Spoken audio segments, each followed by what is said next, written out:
Bonjour à tous. Aujourd'hui on se retrouve pour une nouvelle vidéo sur le syndrome du caméléon et notamment chez les personnes atypiques.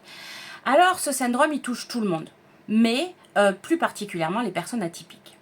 Alors on va voir plusieurs choses autour de ce syndrome de l'imposteur, déjà ce que ça représente exactement, ses manifestations, ses conséquences et aussi ce que le coaching peut faire pour sortir de ce syndrome du caméléon.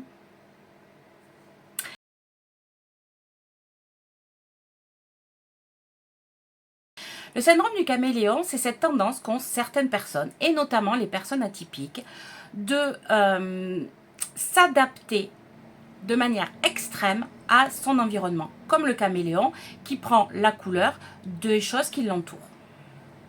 Et bien là, les personnes vont changer leur comportement, leurs attitudes, leurs émotions, leurs discours, en fonction de ce qu'elles pensent que les autres attendent d'elles. Alors pourquoi ça touche plus les personnes atypiques? Pour plusieurs raisons. La première, c'est cette empathie, c'est-à-dire que les personnes neuroatypiques vont sentir des choses chez l'autre et vont en faire un petit peu ce que l'autre attend d'elle. Alors pour des bonnes ou des mauvaises raisons. Ensuite, il y a la peur du conflit. Je ne vais pas forcément dire ce que je pense parce que je ne sais pas ce que l'autre va penser. Donc je reste neutre, je fais un peu la Suisse ou alors je prends carrément l'option de l'autre. Alors les personnes neuroatypiques aussi, elles se sentent pas toujours à leur place, elles se sentent pas toujours acceptées. Et elles vont être dans cette quand même recherche de socialisation, de se faire accepter. Et le syndrome du caméléon va être un peu plus facile pour elles parce qu'elles ont de l'empathie, parce qu'elles savent ressentir ce que les autres vont ressentir. Elles ont l'habitude de regarder les détails, d'analyser ce qui se passe autour d'elles. Donc elles vont se mettre en mode je m'adapte. Par ce biais-là aussi, elles vont aussi masquer leurs différences qui souvent les gênent, surtout quand on n'est pas au clair avec soi-même. On est gêné par cette différence et du coup, c'est une manière de camoufler. Mais on va voir que les conséquences peuvent être graves.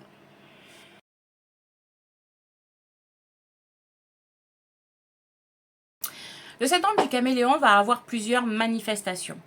La première, ça va être le camouflage, c'est-à-dire que la personne va abandonner ses comportements habituels pour aller adopter le comportement des autres.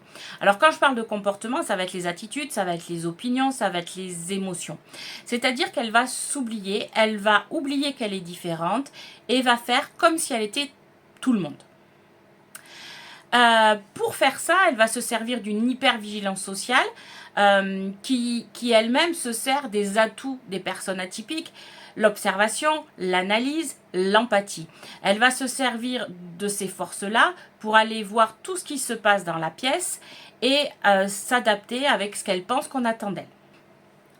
L'autre manifestation qui découle de ce que je vous disais juste avant, ça va être la suppression des comportements naturels, mais donc l'oubli de ses besoins. Imaginez une personne TDAH avec un peu d'impulsivité, qui a besoin de bouger, qui a besoin pour rester concentré, qui va rester assis sur une chaise, ou une personne TSA qui va avoir besoin de steaming, qui va ne pas mettre de steaming pour pas mettre les autres mal à l'aise, mais elle, qu'est-ce que ça va jouer en elle? Ou une personne qui est neuroatypique, qui a besoin d'un isolement au bout d'un moment parce que la stimulation est trop importante et qui va quand même rester dans le groupe, ça, c'est des manifestations. Si on n'écoute pas nos besoins, c'est une manifestation qu'on est dans du syndrome du caméléon. Le syndrome du caméléon peut aussi se manifester par une tendance à nier ou à amoindrir les difficultés liées à l'atypisme, c'est-à-dire que non, ça va, il n'y a pas trop de bruit, ne vous inquiétez pas, pour pas gêner l'autre, mais en fait, on va ne pas expliquer à l'autre qui on est. On va se prendre sur soi et on va surtout ne pas dire qu'il y a quelque chose qui ne va pas.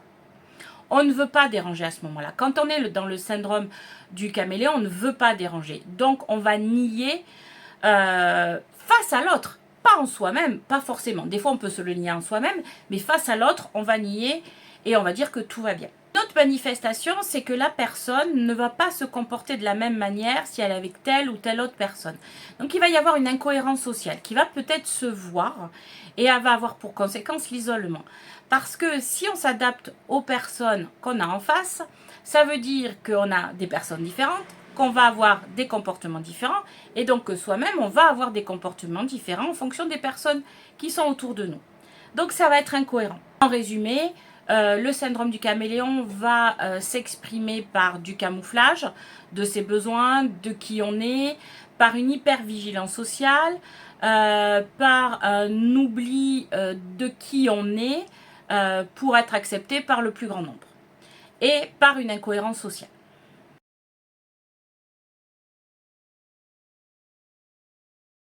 Donc par tout ce que je viens de vous exprimer, vous devez bien vous rendre compte que ce syndrome du caméléon a des conséquences pour la personne atypique assez importantes. Sur du court terme, mais aussi sur du moyen terme, voire du long terme. Si on reste dans ce syndrome du caméléon, eh bien on va se perdre. On va perdre son identité personnelle. On va oublier ses valeurs. On va oublier ses besoins. On va oublier qu'on a des besoins personnels très différents des autres. Et du coup, ça ne va pas fonctionner. Ça va avoir une incidence sur sa santé mentale, dépression, anxiété, manque d'estime de soi, parce qu'on ne veut pas être en adéquation avec la personne que l'on est. Mais on ne va plus savoir la personne que l'on est. Ça fait beaucoup de choses à gérer pour un cerveau qui est déjà très souvent en surstimulation. Donc, la première, c'est la perte de son identité personnelle. Il va y avoir une fatigue émotionnelle, psychique très importante. Parce que la personne est en hypervigilance sociale. Donc, elle est en train de regarder tout ce qui se passe. Puisqu'on est en groupe, il y a une hyperstimulation. Plus de bruit, peut-être plus de lumière, peut-être plus d'odeur, de la promiscuité. Des choses qui vont faire que la personne va devoir s'adapter tout le long, tout le temps. Et ça, elle prend dans ses réserves émotionnelles et dans sa batterie d'énergie sociale. Donc, ça peut amener à un épuisement. Une personne atypique qui est dans une situation de relation sociale va se fatiguer plus rapidement qu'une personne lambda, même si elle écoute ses besoins. Alors, imaginez si elle n'écoute pas ses besoins. Imaginez qu'elle se camoufle. Moi, je vous donne un exemple. Dans ma famille, quand j'ai un repas de famille, je suis très heureuse. C'est un moment qui est important pour moi. C'est un moment que je ne raterai pour rien au monde. Pourtant, je vais passer le lendemain à me reposer parce que j'ai donné toute mon énergie émotionnelle, toute mon énergie sociale. Si en plus, je ne devais pas être moi-même, j'imagine même pas le nombre de jours qu'il me faudrait pour me reposer. Ensuite peut venir l'anxiété et la dépression. Pourquoi ? Parce que la personne peut se dire tout le temps, est-ce que j'agis bien ? Est-ce que c'est ça qu'on attend de moi ? Mais là, elle fait ça, mais moi, je le fais pas. Et qu'est-ce qui se passe ? Et qu'est-ce qui se joue ? Si la personne est TSA, le non-verbal, c'est pas facile pour elle de le comprendre. Mais il faut aussi qu'elle gère parce qu'il y a le bruit, la lumière, tout ça. Donc, ça peut amener une anxiété et une dépression sur le long terme. Parce que si on est tout le temps sur le syndrome du caméléon, sur le camouflage pour trouver sa place, ça veut dire que systématiquement, quand je suis en relation, je vais faire attention à ce que l'autre attend de moi, me positionner comme je pense que l'autre attend de moi. C'est l'épuisement, c'est la dépression, parce que je ne suis pas alignée avec moi. Donc, en fait, je perds toute estime de moi. Et une perte totale d'estime, c'est la dépression. De tout cela, on découle aussi un conflit intérieur. C'est-à-dire, là, je fais ce qu'on attend de moi, mais c'est pas vraiment moi. Là, je lui dis quelque chose, mais est-ce que je le pense vraiment ? Je sais pas. Là, je me conduis comme ça, mais en fait, non, ça me va pas. Il faut que je reste assise, mais là, j'ai envie de bouger, j'ai envie de sortir, j'ai envie d'aller voir d'autres personnes. Là, j'ai besoin de m'isoler. Ah, mais non, je peux pas partir parce que qu'est-ce qu'ils vont penser, les autres ? Ah, mais voilà, vous voyez, ce conflit intérieur, ça va se passer en même temps que la discussion qui est potentiellement en train de se passer, en plus de l'hypervigilance de regarder tout ce qui se passe autour. Imaginez l'épuisement et le conflit intérieur, bien évidemment. Une autre conséquence auquel on ne penserait pas, c'est le fait qu'une personne qui ne sait pas qu'elle est atypique, qui se met en syndrome du caméléon de manière assez naturelle. Le syndrome du caméléon, c'est quand même quelque chose qui se met en place assez naturellement. On ne réfléchit pas à se dire, tiens, je vais mettre mon masque aujourd'hui pour voir comment ça va aller. Non, ça se fait de manière assez automatique. Et le risque, c'est qu'en fait, on prenne ce camouflage pour notre réalité et du coup, il va y avoir un sous-diagnostic de son atypisme et peut-être un non-diagnostic de notre mode de fonctionnement. Donc, et ça peut avoir vraiment un risque sur notre vie de jamais se comprendre et de jamais arriver à mettre en place ce dont vous avez vraiment besoin et une vie qui vous convient parfaitement.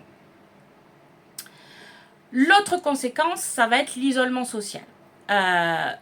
Au bout d'un moment, ça devient trop compliqué. Il y a trop d'incohérences. Il y a trop intérieurement, c'est plus du tout aligné. Et bien, vous allez vous isoler socialement. Pour éviter de vous remettre dans cette situation qui vous épuise, qui vous angoisse, qui fait monter votre anxiété à un niveau non gérable, voire à la dépression. Quand on est en dépression, souvent, on va se mettre en position fétale. Ben, on en arrive à l'isolement social.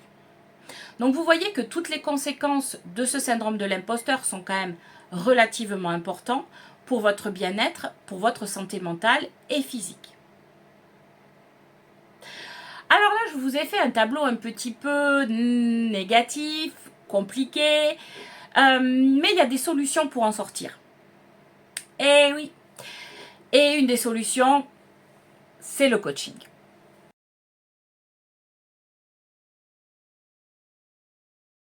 Le coaching, déjà, peut permettre une connaissance de soi et une prise de conscience. Une des choses que j'utilise beaucoup dans le coaching, c'est les 7 piliers de Thomas L. Leonard, dont je vous ai fait une vidéo. Je vous mettrai le lien en description, où on va travailler les valeurs, les besoins, son environnement social, le positivisme, l'acceptation de l'échec. Ces piliers vont vous permettre de savoir où vous vous situez, vous, qui vous êtes, quelles sont vos valeurs, quels sont vos besoins. Quand ça, c'est bien clair, eh bien, déjà, on va se rendre plus facilement compte de « Ah, mais attends, là, cette personne... attends, je suis en train de dire quelque chose à cette personne qui n'est pas du tout représentative de mes valeurs. Stop, en fait. Stop. Ah, ben attends, là, j'ai besoin de me reposer, je le fais pas. Mais je suis pas en train de respecter mes besoins, là. Hop, je me repose. Alors, c'est pas aussi simple, bien sûr.